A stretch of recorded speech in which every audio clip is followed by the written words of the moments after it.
Saat suamiku sedang memasak makan malam, aku tak sengaja melihat pesan dari menantu perempuanku di HP-nya.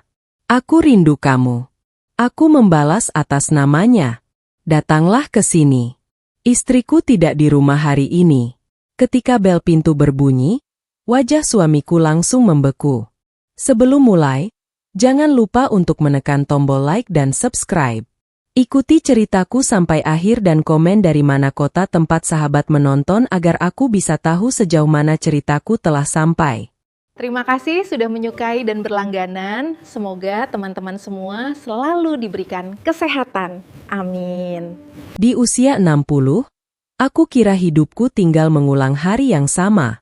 Bangun, masak, beberes, nonton sinetron, main dengan cucu kalau sempat. Lalu tidur cepat.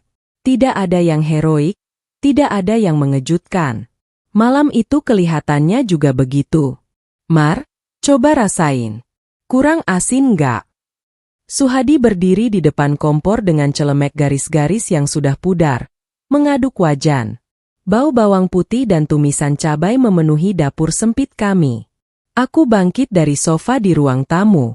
Lutut sedikit ngilu. Televisi menayangkan infotainment. Judul besar di bawah. Artis senior digugat cerai karena perselingkuhan. Aku mencicipi tumisan di sendok. Enak. Udah pas. Suhadi tersenyum. Bangga. Suami siapa dulu? Aku melirik ke TV. Tuh lihat laki-laki tua masih doyan selingkuh. Hati-hati, Pak. Dia tertawa. Perutnya ikut goyang. Aku mau selingkuh sama siapa? Jalan ke warung aja ngos-ngosan. Aku ikut tertawa kecil. Di permukaan semuanya biasa saja, tapi di dalam aku sering merasa kosong. Kami sudah lama berhenti benar-benar ngobrol. Yang tersisa tinggal rutinitas. Randy pulang makan enggak? Tanya Suhadi sambil mematikan kompor. Katanya lembur. Jauhku. Raisa jemput Rara dari les. Habis itu langsung balik ke apartemen. Paling mampir sebentar kalau nggak capek. Raisa menantuku. Perempuan berjilbab rapi, wajah manis, caption media sosialnya penuh kata-kata bijak. Di mata orang dia istri dan menantu teladan. Di mataku ya. Selama ini baik. Suhadi meletakkan ponselnya di meja dapur dekat talenan. Aku mandi dulu. Kamu tata meja. Ya? Iya.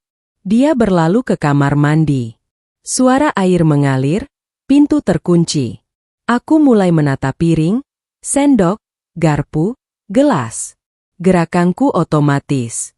Pikiran mengembara ke hal-hal sepele sampai sesuatu di sudut mataku membuatku berhenti. Ponsel di meja menyala. Layar menampilkan notifikasi pesan dari kontak bernama Sa. Kalimatnya pendek tapi seperti menampar. Aku rindu kamu. Tanganku berhenti di udara. Dunia seolah mengecil menyisakan aku.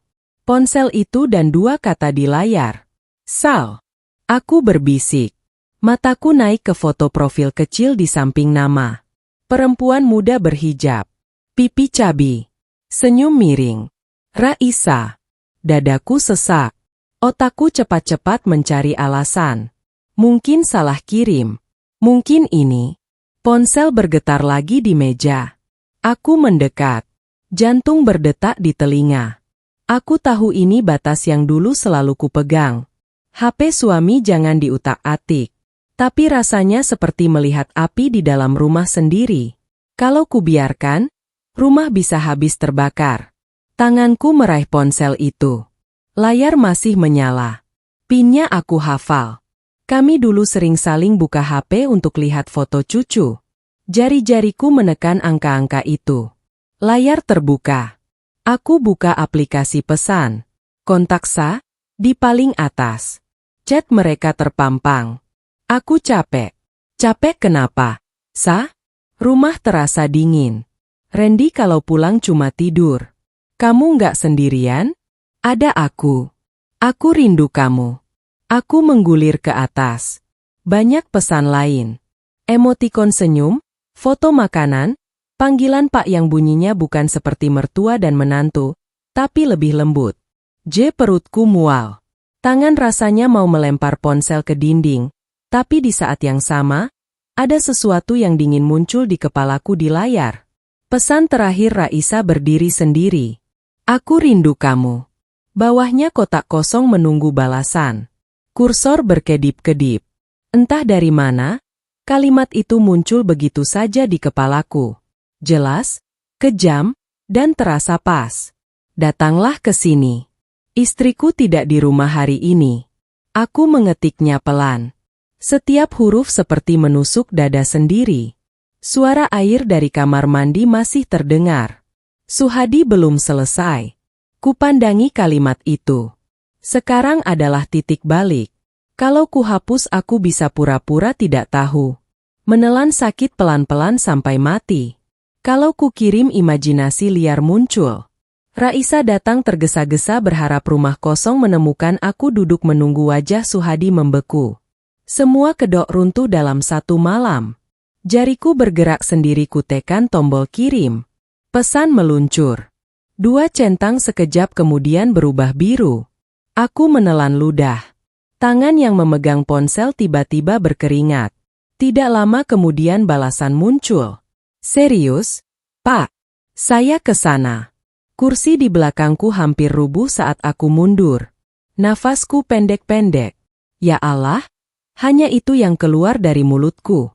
Entah doa, entah makian. Aku buru-buru menutup chat, mengunci ponsel, mengembalikannya ke posisi semula di samping talenan. Sudutnya harus sama, jaraknya dari pisau harus sama, seolah tidak pernah tersentuh. Beberapa detik kemudian, aliran air di kamar mandi berhenti.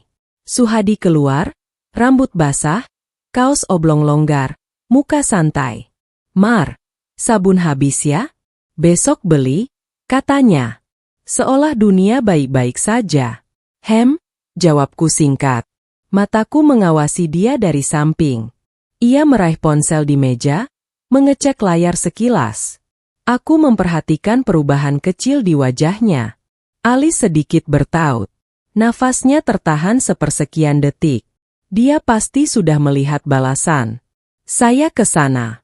Tadi ada siapa yang pegang HP? Tanyanya. Nada dibuat santai. Aku menatapnya. Nggak ada. Dari tadi aku di sini ngurus piring. Emang kenapa? Dia tersenyum hambar. Enggak. Paling sinyal error. Dia menaruh lagi ponselnya. Tapi aku melihat caranya menatap layar bukan seperti orang yang sinyalnya error. Seperti orang yang membaca kalimat yang bukan dia yang menulis. Kami makan berdua malam itu. Ditemani suara televisi. Berita pindah ke politik. Aku tidak benar-benar mendengar. Ponselku bergetar. Pesan dari Randy. Bu, maaf aku lembur. Raisa jemput Rara. Habis les langsung balik ke apartemen. Kalau nggak sempat mampir, jangan ngambek ya. Aku melirik Suhadi. Dia sedang sibuk menata ayam goreng di piring, tapi aku tahu dia juga menunggu sesuatu. Waktu berjalan pelan. Jam di dinding menunjukkan hampir jam 5 sore. Aku membereskan piring. Suhadi menata ulang lauk. Kalau-kalau ada yang mampir, lalu bel rumah berbunyi. Ding dong. Tangan Suhadi yang sedang menuang teh berhenti di udara. Teko bergetar sedikit. Wajahnya berubah pucat sepersekian detik. Aku menarik nafas panjang. Aku bukain kataku. Aku berjalan ke pintu. Jantung menggedor di dada. Kunci putar pintu buka. Di depan sana berdiri Raisa. Nafasnya sedikit tersengal seperti habis terburu-buru. Jilbabnya rapi, lipstik tipis, parfum lembut tercium. Yang tidak ada adalah Rara. Raisa mematung sedetik. Matanya melebar melihatku. Ma Marinah? Bu, suaranya patah. Saya kira ibu nggak di rumah. Aku tersenyum tipis. Surprise. Di belakangku. Kusadari Suhadi sudah berdiri di ambang ruang tamu. Saat mata mereka bertemu, wajah Suhadi langsung membeku. Raisa masih berdiri di depan pintu. Matanya gelisah.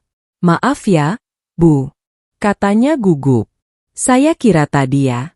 Bapak bilang. Bapak bilang apa? Tanyaku pelan. Dia menelan ludah. Enggak apa-apa, Bu. Boleh masuk. Aku menepi. Masuklah. Masa menantu sendiri ditinggal di depan pintu. Raisa melangkah masuk pelan. Suhadi masih di ambang ruang tamu. Tag di tangannya. Dari samping aku melihat jarinya bergetar halus. Losa suaranya serak. Kok kamu kesini? Randy kan lembur. Raisa tersenyum canggung. Tadi Bapak kirim pesan. Saya pikir aku kirim pesan. Suhadi refleks menyahut. Terlalu cepat. Ia tersadar buru-buru meralat. Maksudku pesan apa? Raisa memandang ke aku sebentar lalu ke Suhadi.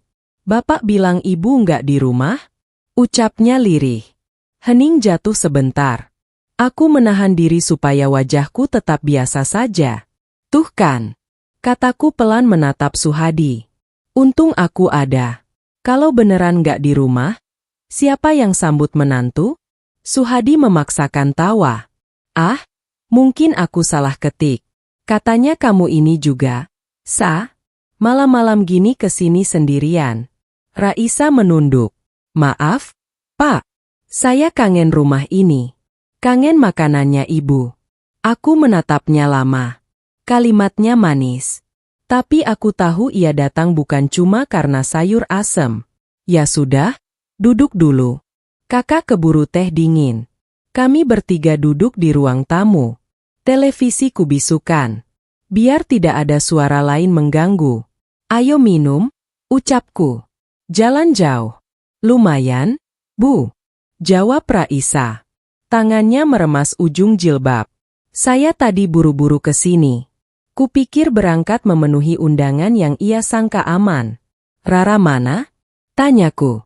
Kok nggak diajak? Rara dititip dulu sama Mbak Pengasuh.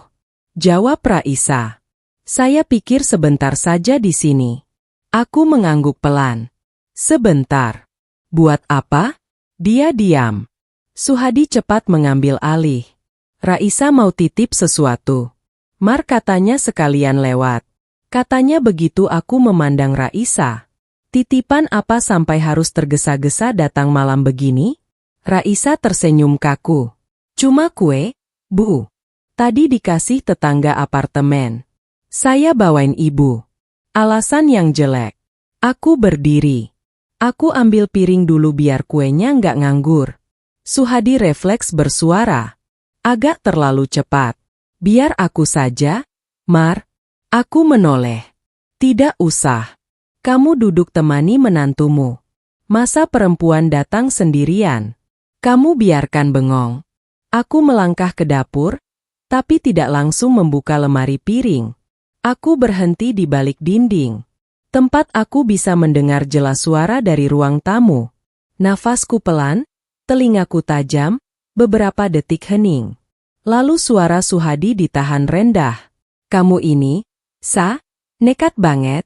Kalau Marinah beneran nggak di rumah, ya masih mending lah. Ini ada bapak yang bilang ibu nggak di rumah. Sahut Raisa. Ada nada tersinggung. Saya kira kita cuma berdua. Mana aku pernah ngetik begitu? Gumam Suhadi. Gaya bahasanya bukan aku banget. Aku biasanya nulis singkat. Aku menutup mata, jadi dia sadar. Tapi di chat jelas, Pak. Raisa bersikeras. Kalimatnya gitu. Suhadi menghela napas tajam. Berarti ada yang buka HP-ku. Ada jeda. Lalu ia berbisik lebih pelan. Tapi masih bisa kudengar Marina. Jadi sekarang dia mencurigai aku. Bagus. Pikirku dingin. Biar dia gelisah juga. Terus gimana, Pak? Suara Raisa kecil. Saya kangen bapak di rumah dingin Randy kalau pulang capek langsung tidur. Saya ngerasa sendirian. Makanya jangan cepat-cepat datang kalau aku nggak jelas ngomongnya. Jawab Suhadi. Nada sok bijak keluar. Ini bahaya. Kalau Marinah dengar repot. Bapak enggak menyesal saya datang. Suara kursi bergeser pelan. Aku bisa membayangkan Suhadi mendekat. Bukannya enggak senang kamu datang, katanya. Cuma waktunya salah. Kita harus cari waktu yang aman. Bukan begini, kata kita itu rasanya pahit di telingaku. Aku membuka mata, merapikan wajahku, lalu benar-benar mengambil piring dan sendok. Saat kembali ke ruang tamu, mereka sudah kembali duduk rapi, menjaga jarak. Nah, kataku meletakkan piring. Kalau cuma kue, besok-besok kirim lewat Randy saja. Capek-capek datang ke sini cuma buat ini. Raisa tersenyum tipis. Sekalian kangen sama ibu, katanya. Enak aja, sahutku. Kalau kangen sama aku, bilangnya gitu. Jangan kangen sama yang lain. Alisku kuberi sedikit tekanan ke arah Suhadi. Ia mengalihkan pandangannya. Kamu nginap aja sini sekalian, Sa. Kataku tiba-tiba apartemen jauh. Malam-malam begini, besok pagi baru pulang. Suhadi langsung tegang. Endak usah Mar. Kasihan pengasuh Rara. Kan bisa dikabarin tinggal telepon. Rara tidur jam berapa biasa? Raisa kelihatan panik. Jam 09.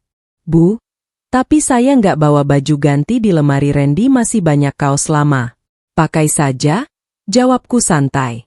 Lagian di sini ada kamar kosong. Aman. Suhadi menatapku tajam seperti mencoba membaca niatku. Aku rasa nggak perlu, Mar, katanya pelan. Sa, kamu pulang aja nanti kalau ada apa-apa di jalan. Repot. Aku menatap Raisa. Tatapan kami bertemu sebentar. Di matanya ada sesuatu. Rasa bersalah, takut, tapi juga kecewa. Seperti anak kecil yang batal dapat hadiah. Ya sudah, kataku, kalau kalian lebih nyaman pulang-pulanglah. Kami makan bersama di meja makan. Aku bertanya soal kerjaan Randy, soal les Rara, soal tetangga apartemen. Jawaban Raisa pendek-pendek. Suhadi ikut bicara, tapi suaranya lebih pelan dari biasa. Saat akan pulang, Raisa mencium tanganku. Bibirnya dingin. Terima kasih, Bu, katanya. Maaf kalau malam ini ngerepotin. Repot itu kalau kamu datang bawa tukang cat. Sahutku. Cuma mampir enggak repot? Lain kali bawa Rara. Insya Allah, Bu. Suhadi mengantar Raisa sampai teras. Dari jendela, aku melihat mereka berdiri agak dekat, bicara cepat tapi pelan. Aku tidak dengar kata-katanya, hanya melihat gerak bibir dan mata yang cemas. Aku ingin sekali membuka pintu dan menerobos di antara mereka. Tapi aku tahan, malam ini baru percobaan. Kalau aku meledak sekarang, semua yang kulihat bisa mereka putar balik. Beberapa menit kemudian, pintu tertutup lagi. Suhadi masuk, menarik napas panjang seperti habis lari. Raisa kelihatan capek, katanya. Duduk di sofa. Capek atau kecewa? Tanyaku. Menatapnya. Kecewa kenapa? Karena dia yakin kamu sudah menyiapkan rumah kosong. Mungkin, jawabku enteng. Sekilas mata Suhadi mengeras. Jangan ngomong sembarangan, Mar. Aku berdiri membereskan piring. Aku tidak ngomong sembarangan. Aku cuma punya mata dan telinga.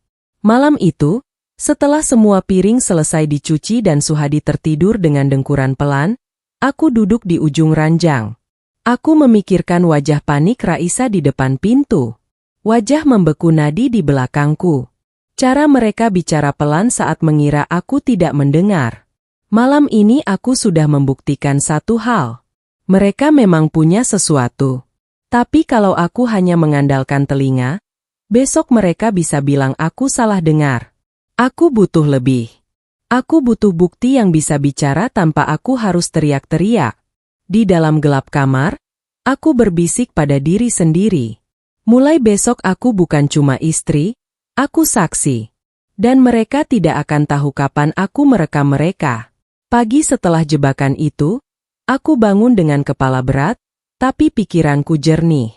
Rasanya seperti baru menyadari rumah ini bukan lagi tempat aman, tapi medan perang yang kelihatan rapi. Suhadi masih ngorok ketika aku bangun. Ponselnya tergeletak di meja samping tempat tidur. Sedang dicas, layar mati. Aku duduk di sisi ranjang, menatap wajahnya yang terlihat polos saat tidur. Orang lain mungkin kasihan. Aku tidak lagi. Pelan-pelan aku meraih ponselnya. Pinnya masih sama. Kubuka, jantungku berdebar. Tapi tanganku kali ini lebih stabil. Kubuka dan kubaca catnya dengan sah. Riwayatnya panjang. Tidak mungkin aku baca satu-satu. Waktu sedikit. Suhadi bisa bangun kapan saja. Aku ambil ponselku sendiri. Cepat-cepat memfoto layar. Gulir foto lagi. Gulir foto lagi. Baris demi baris. Kangen sendirian. Ranjang dingin. Ada aku. Foto makanan. Emoji rencana ketemu. Saat ku hapus jejak terakhir Suhadi menggerak-gerakkan badan. Hampir bangun. Aku buru-buru mengunci ponsel dan menaruhnya lagi persis di posisi semula. Dia membuka mata, menguap lebar. Mar, jam berapa ini? Masih pagi. Tidur lagi atau mau kopi? Sekalian kopi, gumamnya meraih ponsel. Sekilas kulihat matanya menyipit membaca layar, mungkin mengecek chat semalam. Aku berbalik sebelum dia sempat melihat tatapanku. Di dapur, saat mengaduk air panas, aku merasa tangan ini bukan lagi tangan nenek-nenek biasa. Ada sesuatu yang mengeras di dalam. Tekad. Siangnya, saat Suhadi keluar beli gas dan berlama-lama di warung, aku melangkah ke rumah Haryati. Dia sedang menjemur pakaian. Rambut diikat asal. Lo Marinah mampir. Mukamu kok kayak habis nelen paku?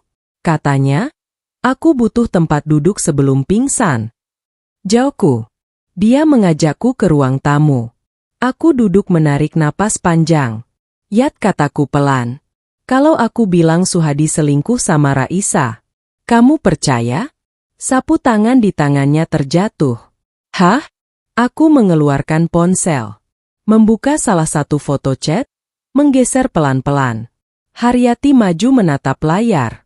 Ekspresinya berubah dari bingung jadi marah. Astaga, ini benar-benar mereka. Foto profilnya Raisa. Nomornya nomor yang dia pakai di grup keluarga. Suaranya juga suaranya. Aku membuka satu rekaman pendek. Suara Suhadi dan Raisa terdengar jelas. Potongan obrolan malam saat aku mengintip dari dapur. Haryati menutup mulut. Gila, laki-laki itu. Menantunya sendiri.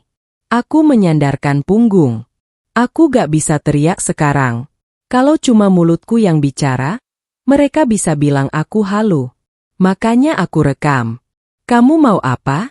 Aku mau mereka bayar semuanya. Bukan cuma bikin aku menangis malam ini, terus besok biasa lagi. Aku mau dia kehilangan semua yang dia pakai buat injek aku. Rumah, nama baik, apapun tambahku. Haryati mengangguk pelan. Aku di pihakmu, tapi kamu jangan nekat sendirian. Kita main rapi. Aku tersenyum miring. Makanya aku datang ke kamu dulu. Kita bagi tugas. Kamu mata di luar. Kalau lihat Raisa datang tanpa Randy, kabari aku. Kalau lihat Suhadi keluar jam aneh, kabari lagi. Lah aku jadi intel, gerut Haryati, tapi matanya berbinar. Baik, sekalian hiburan. Beberapa hari berikutnya, pola mereka makin kelihatan. Mar, tadi siang Raisa jalan masuk gang sendirian. Jam lewat. Begitu pesan dari Haryati. Lain waktu, Suhadi barusan keluar pakai kemeja rapi, bilangnya ke bank. Lihat nanti pulangnya jam berapa. Aku catat semua di buku kecil. Hari, jam, alasan. Biar nanti kalau perlu bicara di depan orang. Aku punya urutan bukan cuma emosi. Suatu sore, Randy datang, wajahnya lelah. Bu, Bapak di rumah? Tanyanya. Keluar. Katanya ketemu teman lama, jawabku. Randy duduk memegang kepala. Aku mau ngomong soal rumah, Bu. Bapak minta aku sampaikan. Aku sudah menduga sertifikat. Dia mengangguk. Bapak bilang supaya nanti gampang urusan waris. Sertifikat mau dibalik nama dulu ke Bapak. Habis itu ke aku. Biar berurutan, katanya. Ibu tanda tangan saja. Biar gampang. Alasannya apa? Katanya ibu belakangan suka lupa-lupa. Takutnya kalau ada urusan di bank. Ibu bingung. Kata Randy canggung. Lupa-lupa kata itu menyakitkan, sekaligus lucu. Orang yang memainkan dua perempuan sekaligus bilang aku yang lupa. Randy, kaku pelan. Menurut kamu selama ini ibu kelihatan lupa parah. Dia ragu. Enggak juga sih, Bu. Paling kadang suka salah taruh barang. Semua orang juga begitu, Lang. Bapakmu yang pura-pura takut aku lupa. Padahal yang dia takutkan adalah aku mengingat kebanyakan. Randy mengernyit. Maksud ibu begini saja kataku. Kalau soal sertifikat, ibu mau dengar langsung dari pengacara, bukan dari bapak saja. Katanya bapak mau aja ke temannya kan? Iya, Pak Lingga, teman lama bapak pengacara. Besok kita ke sana. Kamu, aku, dan bapakmu. Kita dengar bareng biar enggak ada yang disembunyikan. Besoknya kami bertiga duduk di kantor Lingga. Ruangannya kecil, berkas menumpuk, kipas angin berdecit. Suhadi lama enggak kelihatan.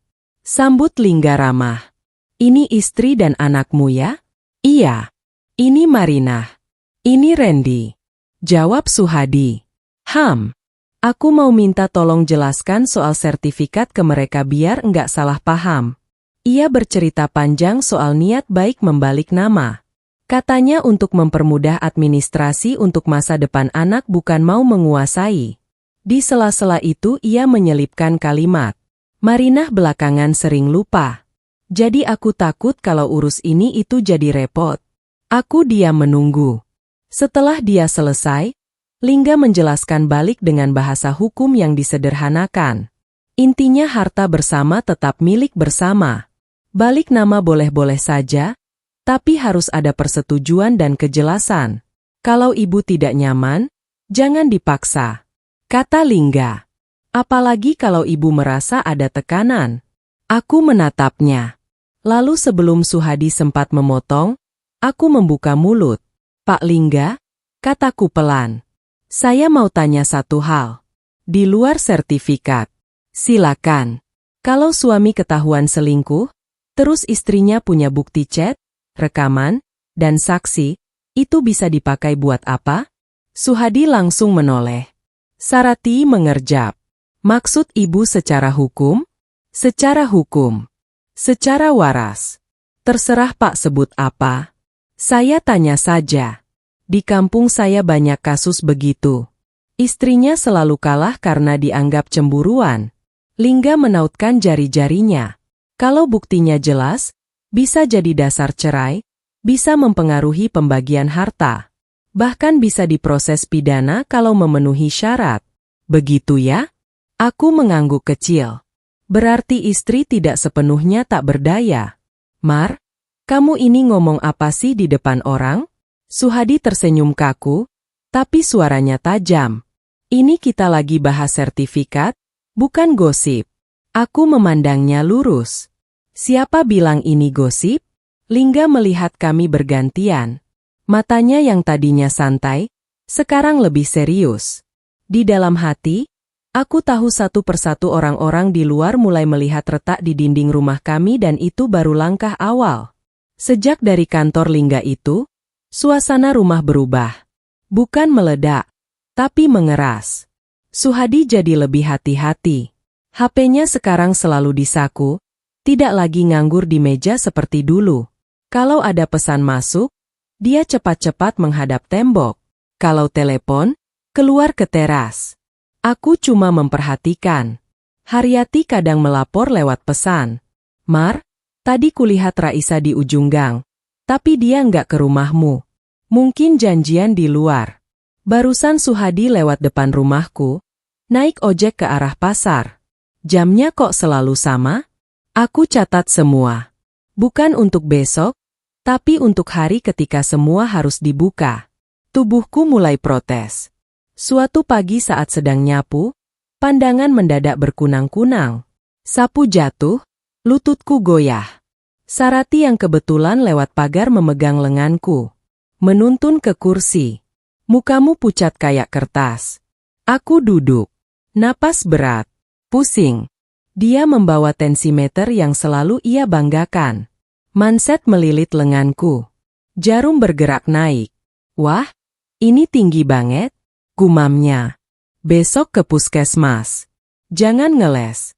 Besoknya aku pergi di puskesmas. Bu Ratna memeriksaku dengan sabar. Tekanan ibu naik katanya. Ibu stres apa? Aku tersenyum pahit. Rumah Bu. Kalau ada masalah di rumah harus ada yang diajak bicara. Jangan dipendam. Badan ibu yang kena. Aku mengangguk. Masalahnya orang yang paling harus kubicarai justru sumber racunnya. Sepulang dari puskesmas, aku menemukan Suhadi duduk di ruang tamu. Wajahnya susah dibaca. Haryati bilang, "Kamu pingsan?" katanya. "Kamu ke puskesmas?" "Cuma dicek tensi," jawabku. Katanya tinggi. Nah, itu. Suhadi memukul sandaran. Kursi pelan. Aku bilang juga apa? Kamu ini kebanyakan mikir. Makanya aku bilang kemarin soal kampung itu bukan bercanda. Aku menoleh kampung. Iya, rumah Harto di kampung masih kosong. Udara sejuk. Enggak seribet Jakarta. Kamu tinggal di sana dulu 2 bulan nanti pasti sehat. Sendirian ya Harto sama istrinya ada. Nanti aku kirim uang di sini biar aku dan Randy yang urus sertifikat. Perbaikan rumah. Kamu istirahat saja. Istirahat? Kata halus untuk disingkirkan sementara. Aku nggak mau jauh dari Rara, kataku. Rara bisa liburan ke sana kalau libur sekolah. Aku menatapnya lama. Kenapa yang harus pindah aku? Bukan kamu. Dia terkekeh pendek. Lah aku yang urus ini rumah ngurus pajak. Tukang surat. Kamu di sana tinggal tidur, makan salad. Enak malah. Enak buat siapa? Untukmu. Untukku juga. Kamu di sini malah tambah stres. Tak lama, Randy datang. Seakan sudah janjian. Ia ikut duduk di ruang tamu. Bu, katanya hati-hati. Aku pikir usul Bapak ada benarnya. Di kampung udaranya bersih. Ibu di sana mungkin lebih tenang, enggak terlalu mikirin macam-macam. Mikir macam-macam. Aku mengulang. Randy menghindari tatapanku. Maksudku, ibu belakangan sering tegang. Bapak juga jadi kepikiran. Kalau ibu istirahat semua enak. Aku merasa ingin tertawa. Tapi yang keluar hanya tarikan napas panjang. Kalian berdua tahu enggak? Kalau aku pergi dari sini, kalian bisa lakukan apa saja dengan rumah ini tanpa aku tahu? Randy buru-buru menjawab. Loh, Bu. Kita kan enggak gitu. Suhadi menyela, nada suaranya mulai ketus. Mar, kamu ini mendramatisir.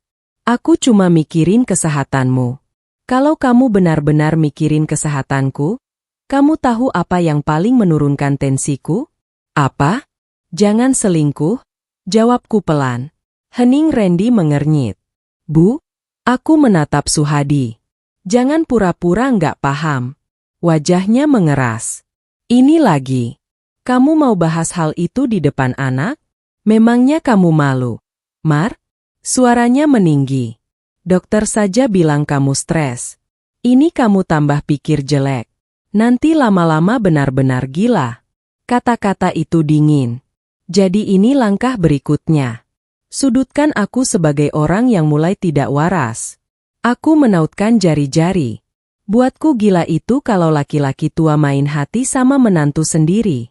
Tapi ya sudahlah. Kalian tidak perlu jawab sekarang. Jawabannya nanti saja di depan orang lain. Randy berdiri. Cemas. Bu, jangan ngomong aneh-aneh. Aku bingung. Wajar kamu bingung, kataku. Karena kamu yang paling bodoh di rumah ini. Dia terdiam, sakit hati jelas di wajahnya. Tapi aku sudah terlalu jauh untuk memanjakan perasaan anakku sendiri. Malamnya aku duduk di depan rumah ditemani Haryati. Dia menyodorkan segelas teh hangat. Jadi mereka mau buang kamu ke kampung? Tanyanya. Katanya demi kesehatanku. Halah. demi kelancaran skenario mereka. Iya, aku menatap langit. Kalau aku menurut, aku habis di kertas, di rumah, di kepala orang. Mereka tinggal bilang, ibu sudah tua, sudah sering lupa, sudah sering ngomong ngawur. Makanya jangan menurut. Aku nggak akan pergi, tegasku. Kalau aku keluar rumah ini harus dengan kepala tegak dan haku di tangan. Bukan diusir pelan-pelan. Haryati mengangguk. Terus rencanamu? Aku rasa waktunya dipercepat, jawabku. Aku nggak bisa kebanyakan nunggu. Mereka sudah mulai gandeng dokter sertifikat kampung. Kalau aku lambat, aku bisa benar-benar terkunci. Beberapa hari berikutnya, gerakan Suhadi makin jelas. Dia mulai sering bicara ke tetangga soal kesehatanku. Buar sini doakan Marinah. Ya, belakangan sering pusing, ngomongnya suka muter. Haha, ku dengar dia bercanda di depan rumah. Aku menatap dari balik gorden. Warsini tertawa canggung.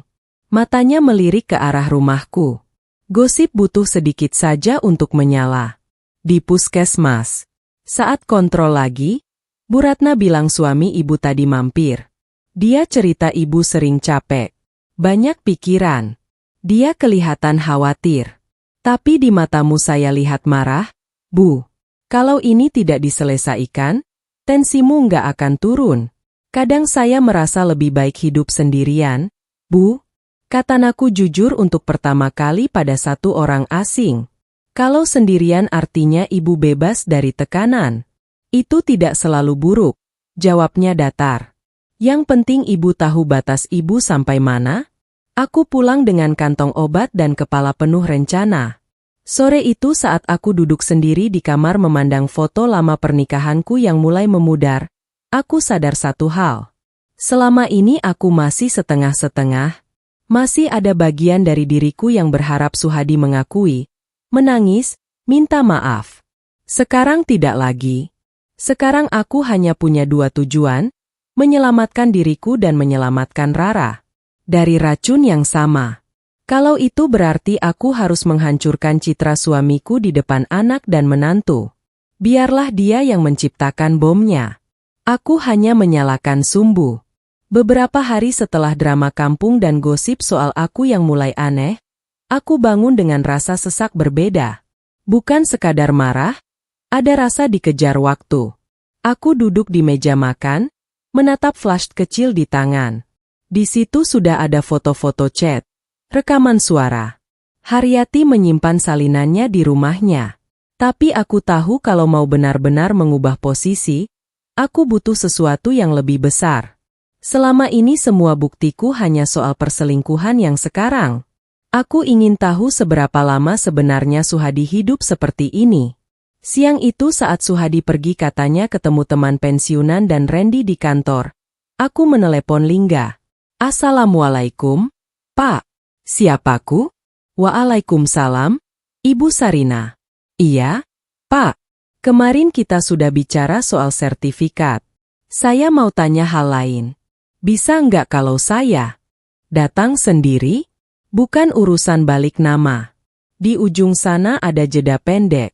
Bisa, Bu. Jam 3. Saja. Kantor sepi. Biar enak ngobrol. Jam 3. Aku sudah duduk lagi di kursi kayu di kantornya. Kipas angin tua berputar pelan, bunyi berdencit. Ada apa, Bu? Tanya Lingga. Suara ibu di telepon tadi berat. Aku menarik napas.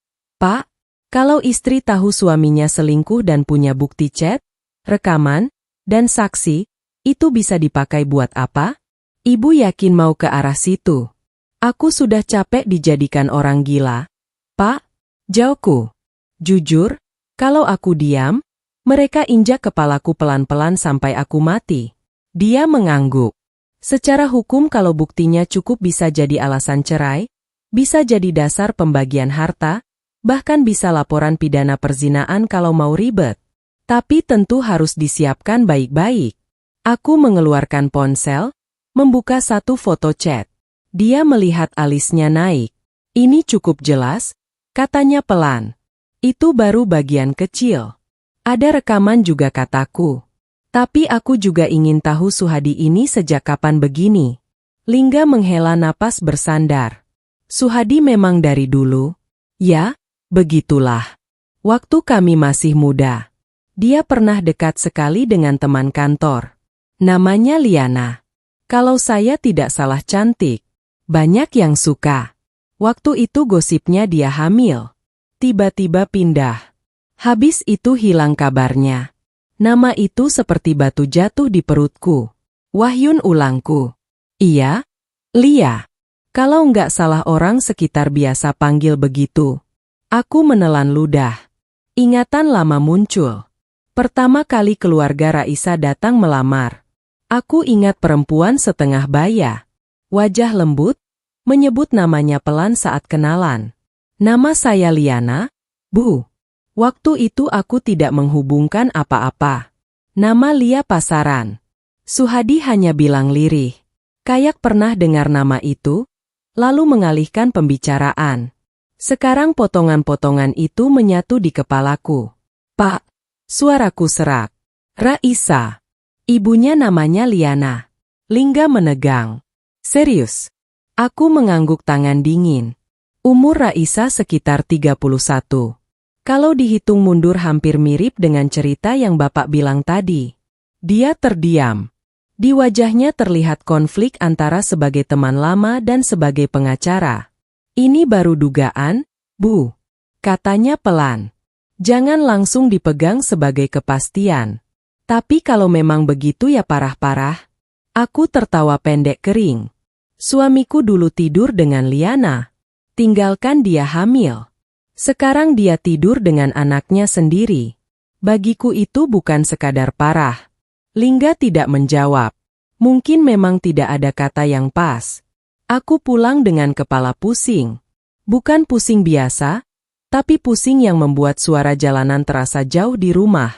Setelah memastikan Suhadi belum pulang, aku naik ke gudang. Tangga kayu berderit, bau debu menyeruak, kardus-kardus lama menumpuk, foto pernikahan, kalender-kalender tua, buku-buku pelajaran usang. Aku mengobrak-abrik satu-satu.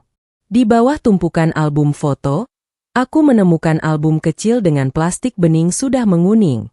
Kubuka pelan. Foto-foto kantor dulu tersusun di situ. Ada Suhadi muda, rambut masih lebat, tubuh lebih kurus. Di satu halaman aku berhenti. Suhadi berdiri di samping seorang perempuan berambut panjang berkebaya sederhana. Wajahnya manis, senyumnya mirip sekali dengan Raisa.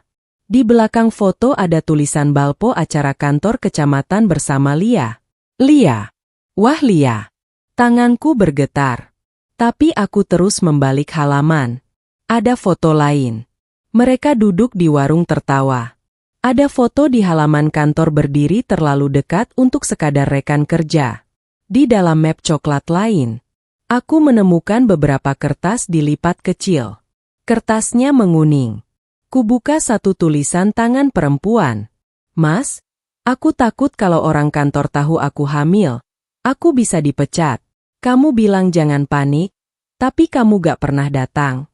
Kertas lain. Aku nggak tahu harus bilang apa ke orang tuaku. Anak ini salahku juga. Tapi kamu seolah tidak ada. Apa aku harus pura-pura menikah sama orang lain? Di ujung salah satu surat, aku tetap akan melahirkan. Mau kamu mengaku atau tidak? Lia. Aku duduk di lantai memeluk kertas itu. Dadaku sesak sekali. Jadi, jauh sebelum aku tahu soal Raisa, jauh sebelum Rara lahir, Suhadi sudah belajar meninggalkan perempuan hamil dengan keterampilan yang rapi. Aku mengingat lagi usia pernikahanku. Tahun pertama, tahun kedua. Kapan dia sering pulang terlambat? Kapan dia bilang rapat? Padahal aku tidak mengerti apa-apa. Hitunganku kasar, tapi garis waktunya cocok dengan usia Raisa. Terlalu cocok untuk disebut kebetulan ringan. Kemungkinan itu menamparku jelas. Raisa bisa saja anak Suhadi. Suamiku, ayah anakku, mertua yang sekarang ia panggil. Pak, aku memejamkan mata. Kalau itu benar, Berarti selama ini Randy mungkin menikahi saudara tirinya. Dan laki-laki yang mereka bagi adalah orang yang sama. Suhadi mual naik sampai tenggorokan. Aku hampir muntah di gudang kalau tidak cepat-cepat turun. Di kamar aku duduk di tepi ranjang. Kertas-kertas itu masih di tangan. Selama ini marahku fokus pada satu hal. Dia mengkhianatiku sebagai istri. Sekarang marah itu berubah bentuk. Lebih dalam, lebih berat. Ini bukan cuma soal aku, ini soal generasi. Kalau aku diam, racun ini akan mengalir ke Rara. Dia akan tumbuh di keluarga yang menganggap hal-hal seperti ini bisa ditutup dengan tawa dan status media sosial. Aku memasukkan foto-foto dan surat itu ke dalam map, menyimpannya di tempat berbeda dari flash, satu di lemari, satu lagi nanti kuberikan salinannya ke Hari di kaca. Aku melihat wajahku sendiri, keriput, lelah, tapi matanya sekarang lain. Baik, Suhadi, bisikku. Dulu Lia kamu tinggalkan, sekarang anaknya kamu tarik ke lumpurmu. Kali ini aku tidak akan biarkan kamu kabur. Sejak hari itu, niat balas dendamku bukan lagi sekadar soal harga diri. Aku ingin memutus satu lingkaran busuk yang sudah dia mulai puluhan tahun lalu. Sejak aku menemukan surat-surat Lia, caraku melihat semuanya berubah. Dulu aku lihat Raisa hanya sebagai perempuan muda bodoh yang main hati sama mertua. Sekarang aku juga melihat bayangan Liana di belakangnya. Perempuan yang dulu ditinggal hamil oleh laki-laki yang sama. Marahku tidak berkurang, tapi bentuknya lain, lebih tajam. Beberapa hari aku diam. Aku tetap masak, nyapu, nonton TV, menyambut Rara dengan pelukan kalau ia datang. Bedanya setiap kali ku sentuh rambut cucuku, aku ingat kalau aku tidak bertindak, dia akan tumbuh di tengah keluarga yang rusak dari akar. Aku menyimpan salinan surat dan foto Lia di map kecil khusus, terpisah dari flash. Map itu kusipkan di lemari.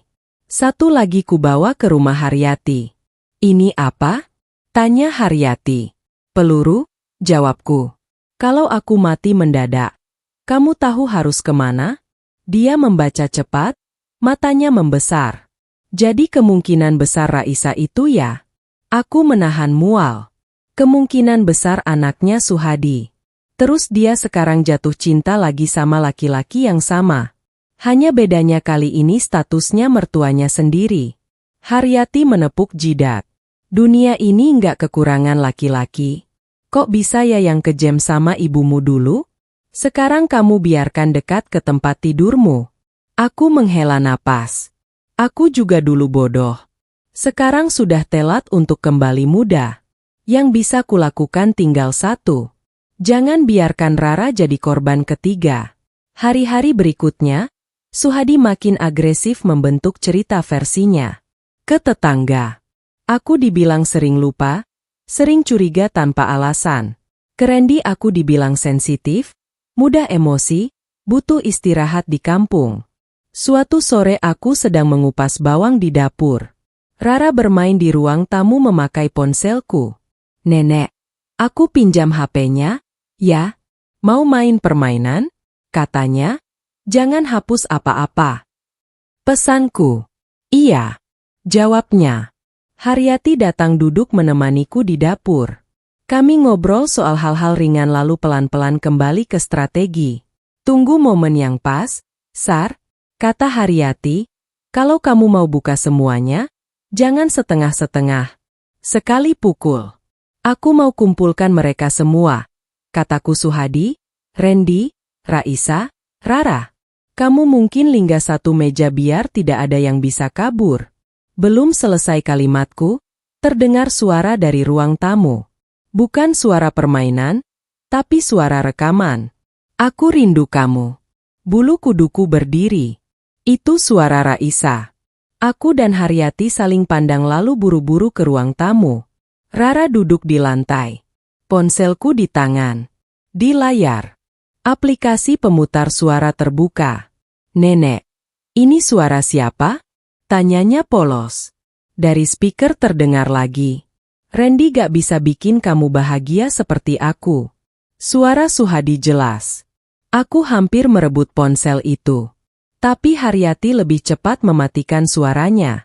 Rara, jangan pencet sembarangan, katanya pelan. Saat itu pintu depan terbuka. Suhadi masuk, masih pakai sarung dan peci habis dari masjid. Ada apa ini? Tanyanya. Melihat kami mengerumuni Rara, Rara menoleh riang. Kakek, ini tadi ada suara kakek sama Mama Raisa di HP nenek. Dunia seperti membeku sedetik. Wajah Suhadi berubah. Dia maju meraih ponselku dari tangan Rara. Layar masih menampilkan judul rekaman. Dia menatapku. Ini apa? Suaranya pelan tapi mengancam. Aku menegakkan punggung rekaman. Telingaku masih sehat, tapi aku mau lebih pasti. Kamu rekam aku. Ternyata suaranya memang kamu. Haryati ikut bicara mencoba menurunkan tensi. Pak, jangan keras-keras di depan cucu. Diam. Yat. Bentak Suhadi. Rara kaget. Matanya berkaca-kaca. Kakek marah ya? Suaranya kecil. Aku mengusap rambutnya. Kakek cuma kaget. Sayang, kamu ini gila. Sar. Desis Suhadi masih menatap ponsel. Rekam suami sendiri di rumah. Main simpan-simpan. Kamu mau apa? Melindungi diri. Jauhku. Kalau aku cuma ngomong, kamu bilang aku halu. Kalau ada suara, kamu masih mau bilang apa? Suara bisa dipotong, diedit. Kamu belajar dari mana? Dari sinetron. Aku nggak sepintar itu, balasku. Aku cuma pencet tombol. Napasku cepat, tapi aku berusaha tetap tenang. Haryati menarik Rara menjauh, mengajaknya ke dapur ambil camilan. Begitu hanya kami berdua di ruang tamu. Suhadi mendekat. Besok kita ke dokter, katanya dingin. Dokter jiwa? Aku sudah bilang ke Randy. Kamu sudah keterlaluan, dokter jiwa. Iya. Biar orang yang sekolahnya tinggi yang bilang kamu ini sehat apa tidak. Biar kamu tahu kamu bukan korban satu-satunya di rumah ini.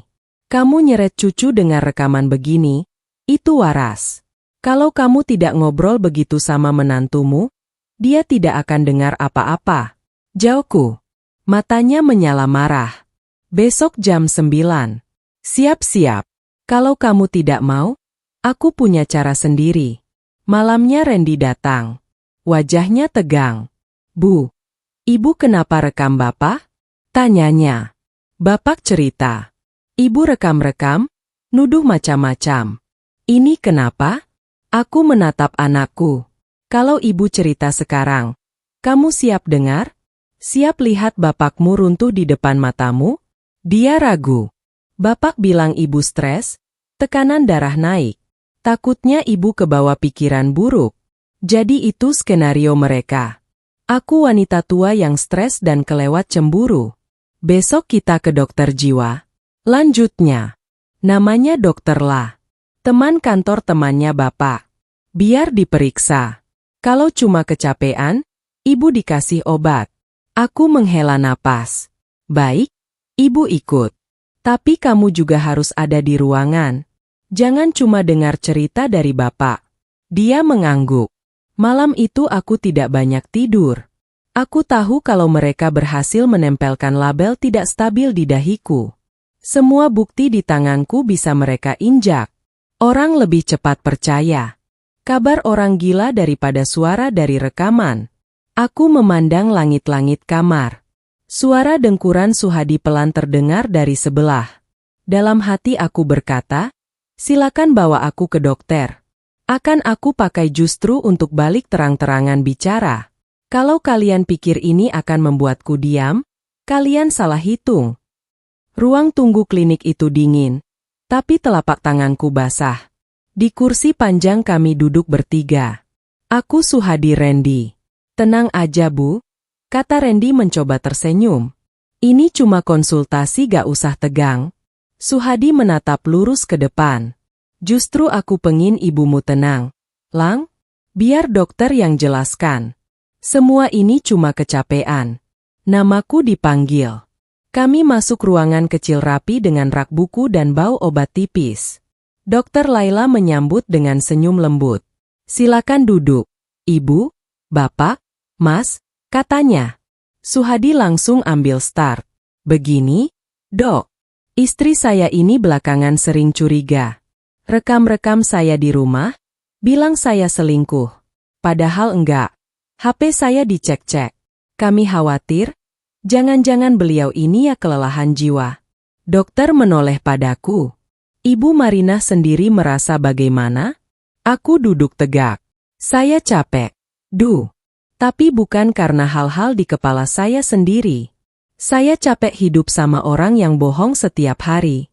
Saris Suhadi. Dokter lah mengangkat tangan. Baik. 1. Ibu ceritakan dulu dari versi ibu. Aku tarik napas, ku ceritakan pelan teratur. Pesan aku rindu kamu dari Raisa di HP Suhadi. Jebakan yang kukirim Raisa datang malam itu. Rekaman yang tak sengaja diputar Rara. Tidak pakai kata-kata tinggi, tidak pakai drama, hanya urutan.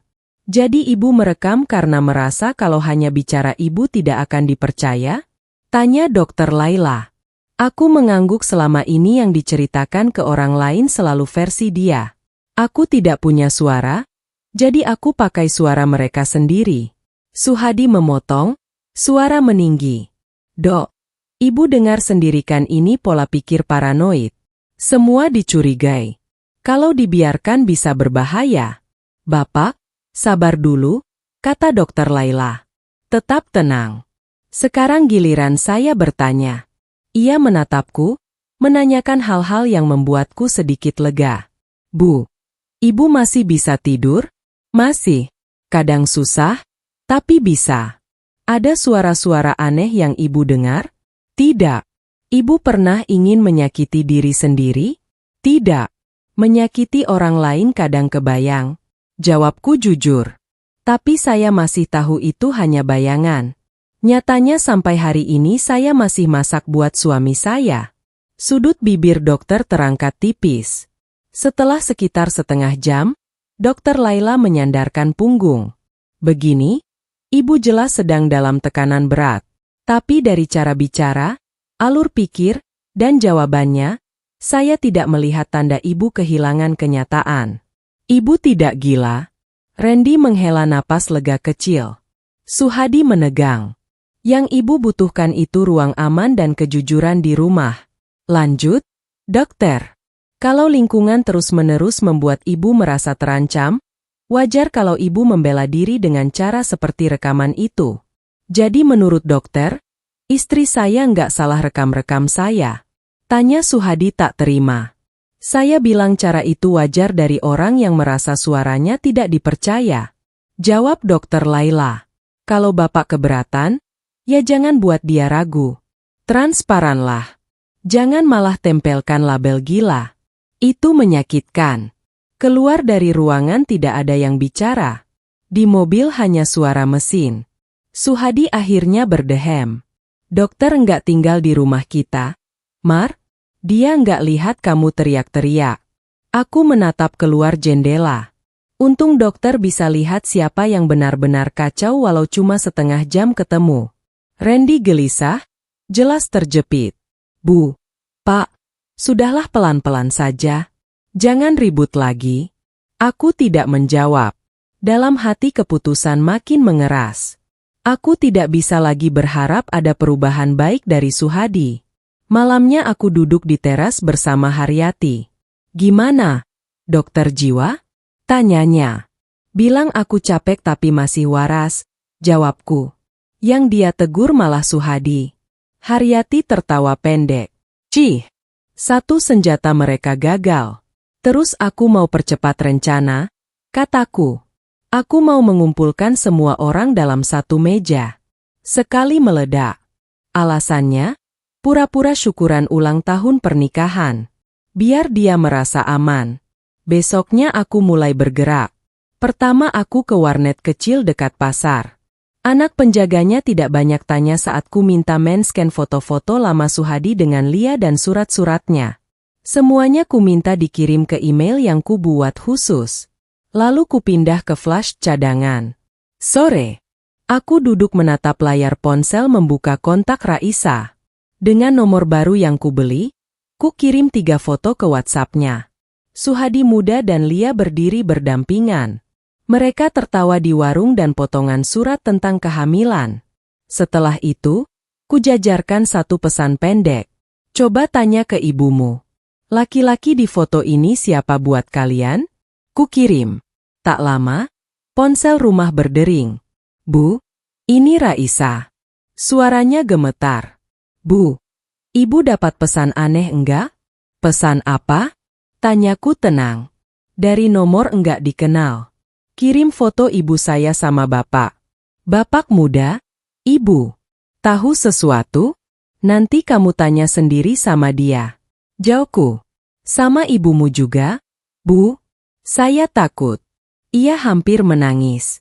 Kalau itu benar, kalau kamu mau tahu hidupmu sebenarnya, jangan takut lihat kebenaran.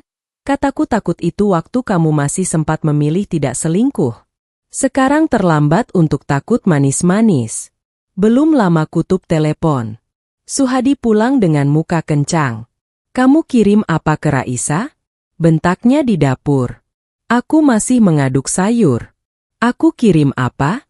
Jangan pura-pura. Foto-foto lama itu, surat-surat Lia. Hanya kamu yang punya. Oh, aku mengangguk kecil. Berarti nomor baruku tepat sasaran. Wajahnya memerah. Kamu mau hancurkan semua? Yang kamu hancurkan sendiri jauh lebih banyak. Kus. Dia mendekat.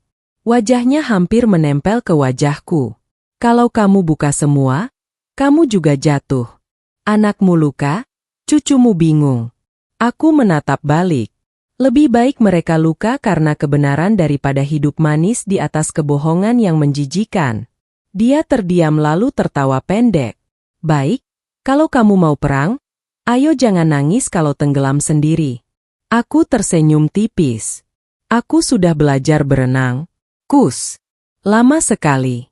Kamu saja yang selama ini merasa duduk di kapal besar, padahal cuma di perahu bocor. 2 hari kemudian aku mulai mengundang Lang. Minggu depan malam datang ke rumah. Ya, kataku lewat telepon. Anggap saja syukuran pernikahan ibu sama bapak. Kita makan bareng. Randy terdengar senang.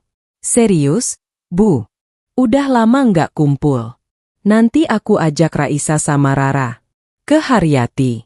Pesanku pendek saja. Minggu depan malam datang. Jangan tanya. Bawa nyali ke Lingga.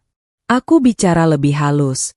Pak, minggu depan saya undang makan di rumah. Tidak resmi.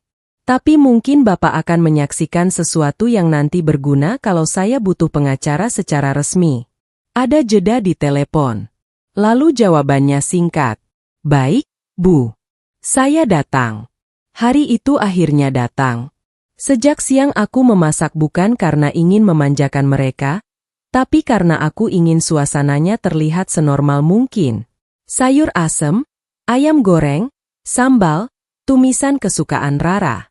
Suhadi ikut di dapur tersenyum-senyum. Terima kasih ya, Mar. Ternyata kamu masih ingat tanggal pernikahan. Katanya, aku ingat semua. Jawabku, yang manis dan yang busuk.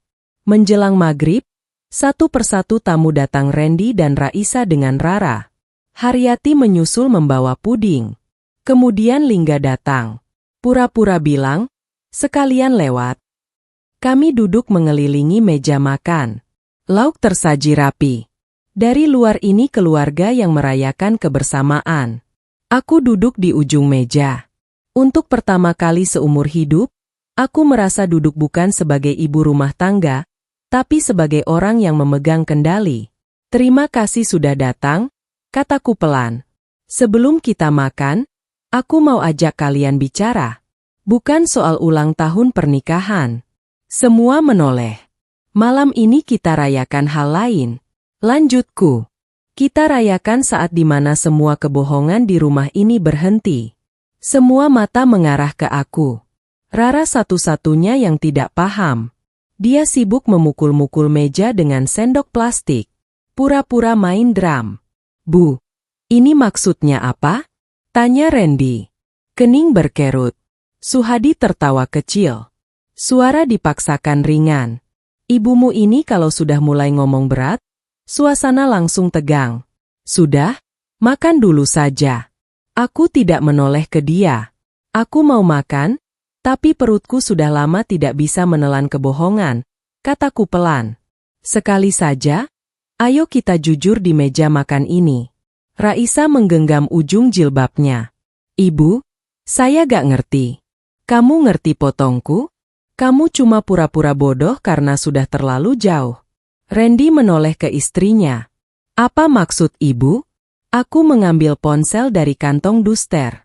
Kubuka galeri, memilih satu foto chat, lalu meletakkan ponsel di tengah meja. Baca kataku di layar terlihat jelas. Sa, aku rindu kamu. Kus, kita cari waktu.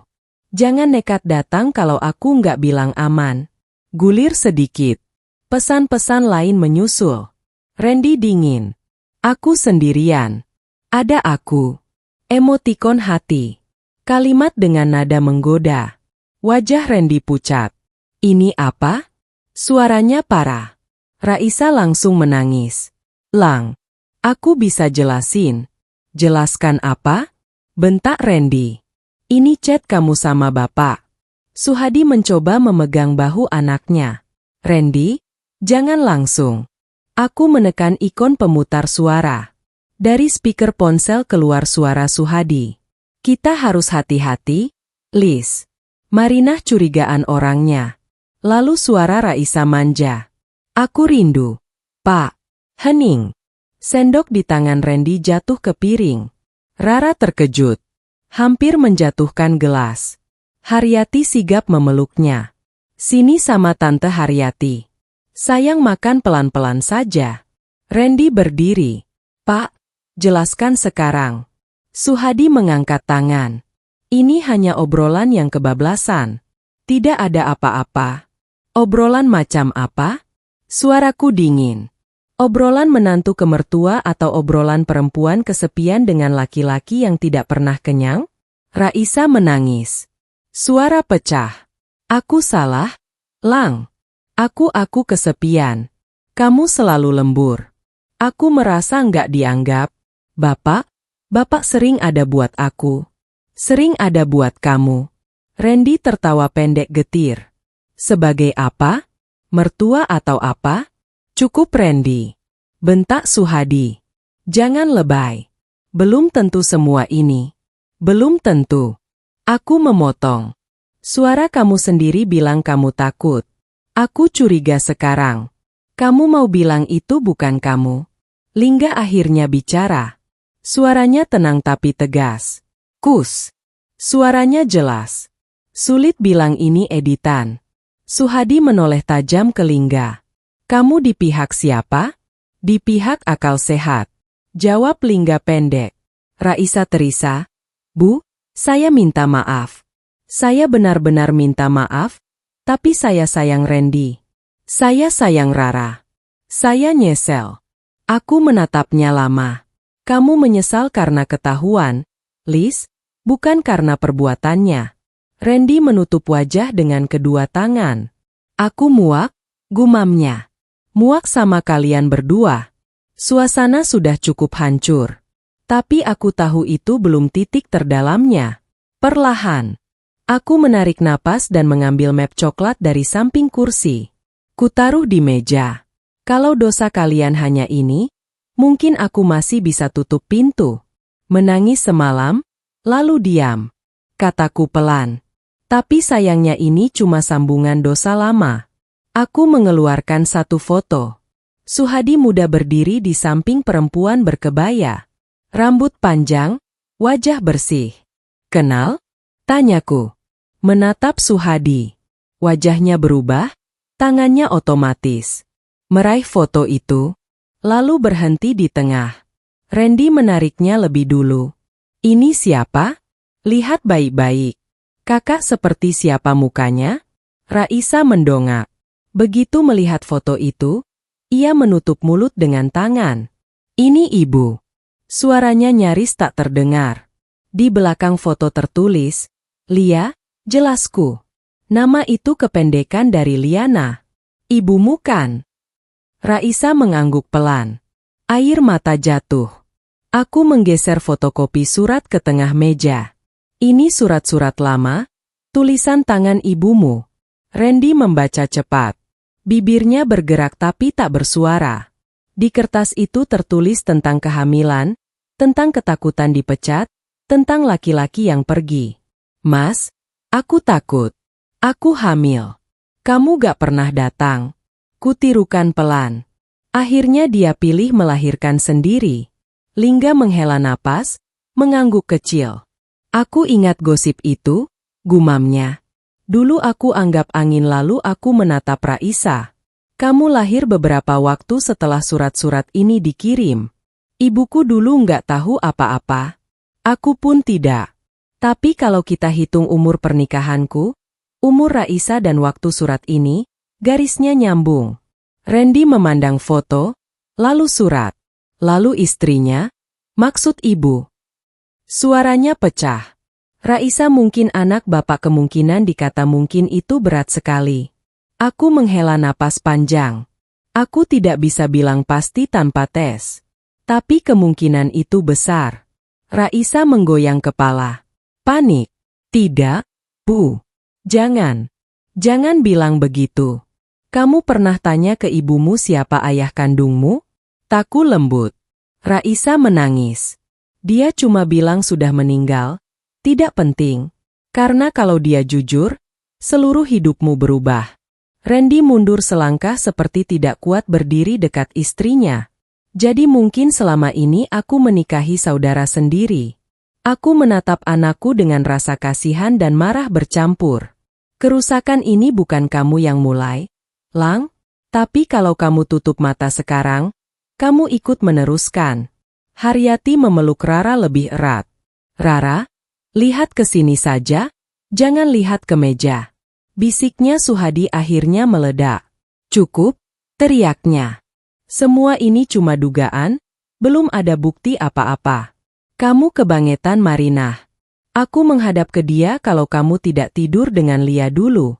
Surat-surat itu nggak ada kalau kamu tidak menggoda Raisa sekarang. Chat itu nggak ada. Kalau kamu laki-laki benar, hari ini kita lagi makan sambil ketawa. Bukan seperti ini. Dia menunjuk ke arahku. Napasnya memburu. Kamu pikir kamu suci? Kamu yang mengadu domba semua. Kamu yang memutar otak. Kamu yang bikin rumah ini berantakan. Kamu yang menghancurkan. Aku cuma menyalakan lampu supaya semua orang lihat puingnya. Jawabku. Lingga mencoba masuk. Kus, berhenti dulu. Ini sudah parah. Kalau mau tenang, kita bisa diam kamu. Bentak Suhadi. Kamu di sini makan gratis? Sok jadi hakim. Tegang. Aku menarik map mengangkatnya. Di sini ada semua salinan bukti, kataku. Kalau aku mati besok, Pak Lingga tahu harus ke pengadilan bawa ini. Suhadi spontan menyambar map itu. Tidak ada yang kamu bawa kemana-mana. Aku tidak melepas. Ini milikku. Tarik-menarik terjadi di atas meja. Randy berusaha melerai. Pak, Bu, sudah ada anak kecil di sini. Rara menangis keras. Ketakutan. Haryati menundukkan kepala cucu itu ke dadanya agar tidak melihat. Dalam kacau itu, piring sayur asem bergeser. Kuahnya tumpah ke lantai dekat kaki kami. Pegangan Suhadi bergeser. Kakiku selip sedikit, tapi aku masih pegang kursi. Suhadi yang posisinya lebih ke belakang benar-benar kehilangan pijakan. Aku melihat semuanya seperti lambat. Kakinya menginjak kuah. Tergelincir. Tubuhnya melayang mundur, menabrak ujung meja, lalu jatuh menghantam lantai. Kerak. Bunyi kepalanya membentur sudut lemari kecil di belakang. Pak! Teriak Randy. Raisa menjerit histeris. Bapak Lingga langsung berlari, berlutut di samping tubuh Suhadi yang terkulai. Mata Suhadi setengah terbuka. Napasnya berat, darah merembes dari belakang kepala. Marinah? Panggil mobil cepat. Seru Lingga. Aku berdiri di tempat. Map masih di tanganku. Kaki gemetar, jantung berdegup kencang. Haryati menggiring Rara ke rumah tetangga. "Jangan lihat, Rara, jangan lihat," katanya berkali-kali. Randy dan Lingga mengangkat tubuh Suhadi, membawanya ke mobil. Raisa ikut, masih menangis. Rumah mendadak kosong. Aku berdiri di ambang pintu, melihat mobil menjauh dengan bunyi klakson panik. Map di tanganku terasa berat sekaligus ringan. Entah kenapa di tengah gemetar dan sesak, satu kalimat dingin lewat di kepalaku. "Aku tidak pernah menyentuhmu, Suhadi. Kamu jatuh karena kamu sendiri yang terlalu keras menarik semua tali bohongmu." 3 bulan setelah malam itu, rumahku tidak lagi ramai teriakan, tapi juga bukan rumah yang sama. Lantai tempat Suhadi jatuh sudah berkali-kali kupel, bekas darah hilang. Suara kerak. Kepalanya membentur lemari kadang masih muncul di kepala. Tapi sekarang tidak lagi membuatku gemetar. Suhadi selamat, tapi hidupnya tidak. Stroke dan benturan di kepala membuat setengah badannya lumpuh, mulutnya miring, bicara cadel. Dokter bilang dengan terapi mungkin bisa membaik, tapi tidak akan kembali seperti dulu. "Bapak mau dirawat di mana, Bu?" tanya Randy beberapa hari setelah operasi. Aku menatap suamiku yang terbaring di ranjang rumah sakit. Kabel di lengan, selang di hidung. Matanya menatap kosong ke langit-langit. "Di tempat yang kalian anggap pantas." Jawabku, "asal bukan di rumahku lagi." Randy menggigit bibir. "Ibu nggak mau. Aku sudah mengurus dia lebih dari 30 tahun. Sekarang gilirannya tanggung jawabmu sebagai anak." "Tenang. Aku tidak akan tinggal serumah lagi dengan orang yang sudah menghabiskan hidupku seperti ini." Beberapa hari kemudian, Randy menyewa rumah kecil dekat klinik fisioterapi. Suhadi tinggal di sana dengan perawat bergiliran. Sesekali Randy jaga malam, sesekali Raisa datang, tapi lebih sering ibunya yang menjenguk. Aku tidak ikut. Bukan karena aku kejam, tapi karena aku tahu kalau aku datang, yang akan keluar bukan doa, tapi semua kalimat yang selama ini kutahan. Begitu Suhadi cukup stabil, aku datang ke kantor Lingga dengan map di tangan. "Pak, saya mau jalankan yang kemarin kita bahas, Kat saya mau cerai." Lingga menatapku beberapa detik lalu mengangguk. "Ibu sudah siap dengan semua risikonya?" "Saya sudah hidup dengan risiko lebih besar dari ini. Sekarang saya cuma mau sisa umur saya lega." Prosesnya tidak sebentar. Suhadi sempat menolak, sempat menyuruh pengacara lain mencoba menjatuhkan aku dengan narasi istri emosional, istri stres. Tapi bukti-buktiku keburu terlalu banyak. Rekaman, foto, surat juga saksi, Haryati, Lingga, bahkan sedikit pengakuan kabur dari Liana ketika dipanggil sebagai saksi. Di ruang sidang kecil, hakim akhirnya mengetuk palu. Gugatan cerai diterima. Hak atas rumah jatuh padaku dengan bagian sesuai aturan. Sebagian uang pensiun dan tabungan dibagi. Aku dapat cukup. Keluar dari pengadilan, aku berdiri di tangga, memandang langit. Akhirnya gumamku. Haryati merangkul bahuku dari samping. "Gimana rasanya, Bu Janda?" kodanya. Aku tertawa pendek, aneh tapi enteng. Soal Randy dan Raisa, cerita mereka berbeda lagi. Setelah malam itu, mereka hampir tidak bicara beberapa minggu. Randy menumpahkan marahnya ke dinding, ke bantal, ke udara. Suatu sore ia duduk di terasku. Wajahnya kusut. "Bu," katanya pelan. "Aku mau tanya sesuatu yang mungkin ibu nggak mau jawab." "Apa?" Kalau ternyata Raisa benar anak bapak, aku ini apa?" Aku menghela napas. "Anak juga, korban juga. Tapi kamu masih punya pilihan?" "Pilihan?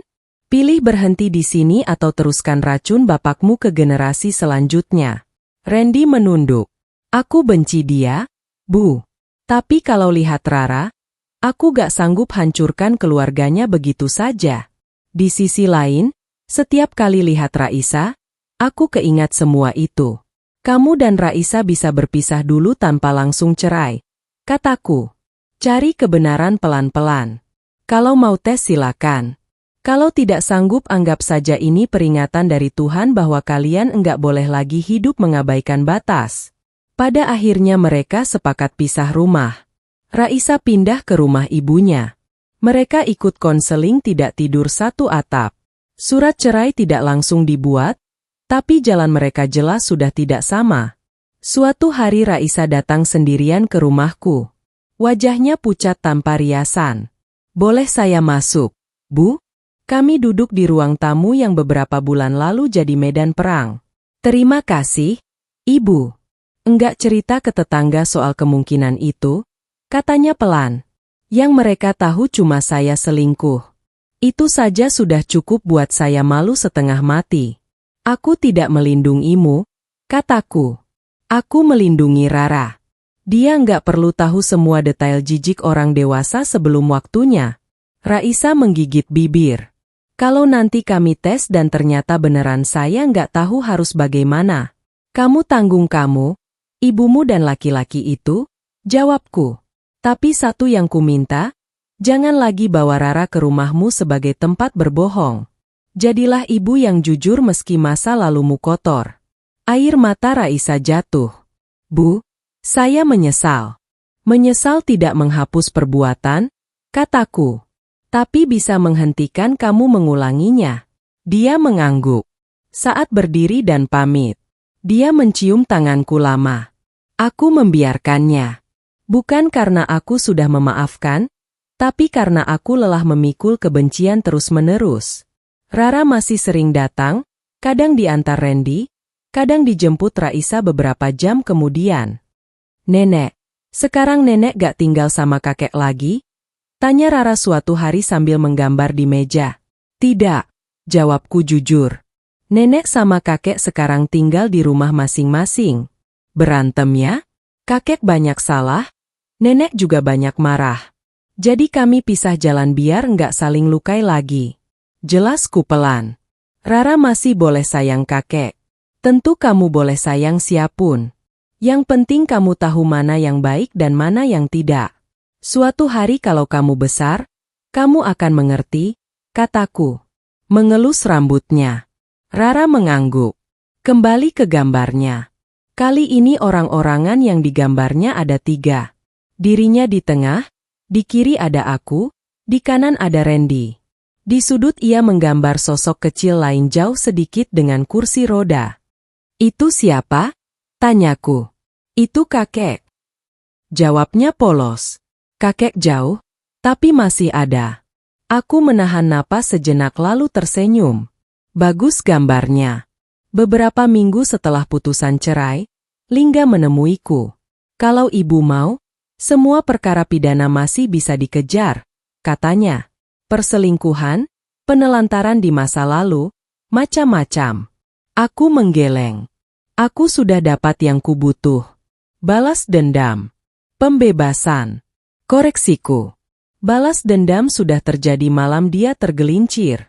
Sejak itu Tuhan mengambil alih bagianku. Sekarang hari-hariku tidak selalu ringan, tapi jelas pagi aku masak untuk diri sendiri, bukan lagi untuk laki-laki yang pulang dengan kebohongan. Sore aku mengajar anak-anak tetangga membaca dan berhitung di ruang tamu. Tawa mereka menutupi suara-suara lama yang dulu mengisi rumah ini. Malam kadang aku duduk sendiri di teras. Haryati di sampingku. "Kamu nyesel?" tanya Haryati suatu ketika. "Kalau nyesel karena terlambat sadar." "Iya," jawabku. "Tapi untuk yang kulakukan setelah sadar tidak." "Kamu kuat," Mar katanya. Aku bukan kuat. Aku tersenyum kecil. Aku cuma capek diinjak. Di kamar.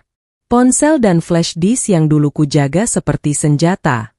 "Mari kita sambut dengan tepuk tangan yang meriah," seru MC, suaranya meninggi. Lydia melangkah lagi. Senyumnya merekah lebar. Dia sudah mengangkat tangannya sedikit, siap melambai. Dalam kepalanya, dia sudah mendengar namanya dipanggil. Lydia Sanjaya. Istri tercinta dari Bapak Bisma, sekaligus pemilik utama dan komisaris Sanjaya Group, putri tunggal Bapak Wiguna Sanjaya. Langkah Lydia terhenti. Pemilik utama? Wajahnya menyiratkan kebingungan sesaat. Dia tahu Bisma kaya, tapi dia tidak tahu struktur kepemilikan perusahaan. Tapi dia mengabaikan rasa bingung itu. Istri tercinta. Itu kata kuncinya. Lydia maju lagi, kini dia sudah berada di area terbuka di depan panggung, terpisah dari kerumunan tamu. Dia menjadi pusat perhatian. Semua mata tertuju padanya.